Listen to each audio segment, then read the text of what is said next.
ওইটারই বাংলাদেশে ওইটা হলে সব ঠিক হয়ে যায়। এখন গিয়ে হলো বিভিন্ন সমাবেশে বড় বড় কথা বলে, এগুলার যদি গডফাদার খুঁজতে যান তাহলে একজন ব্যক্তিকে খুঁজে পাবেন যে দেশে নামছে হলো বেল্ট পরে ইন করে, এখন ইন খুলে গেছে।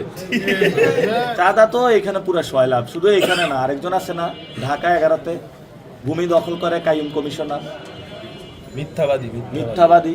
আরেকটা আছে খোকাপুত্র ইশরাক জমিদার। তো এভাবে পুরা ঢাকায় যাদেরকে নমিনেশন দিয়ে রাখছে, এটা ঢাকাবাসীর উপরে একটা অত্যাচার চাপিয়ে দিয়েছে তারা। আর এগুলা কে সাইন করেছে? এই যে গডফাদার মির্জা ফখরুল কি জানতো না এগুলা গডফাদার, সন্ত্রাসী, দুর্নীতিবাজ? উনি কিভাবে সাইনটা দিয়েছে? আর এগুলো অ্যাপ্রুভাল কে দিয়েছে, সুপারিশ করছে কে? ওইটারই বাংলাদেশে ওইটা হলে সব ঠিক হয়ে যায়। এখন গিয়ে হলো বিভিন্ন সমাবেশে বড় বড় কথা বলে, ও সব দুর্নীতিবাদ, সন্ত্রাসী, চাঁদাবাজের টিকিট দিয়ে এখন গিয়ে আবার জনগণের কাছে বলে আমরা এগুলা বন্ধ করব। এটা তো বাংলাদেশের সবচেয়ে বড় প্রতারণা।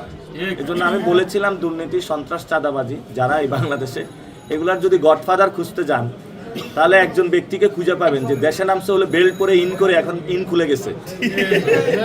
এখন জনগণের কাছে গেছে, তো জনগণকে ফেস করুক তারা, ইনশাল্লাহ বাংলাদেশে পরিবর্তন হবে।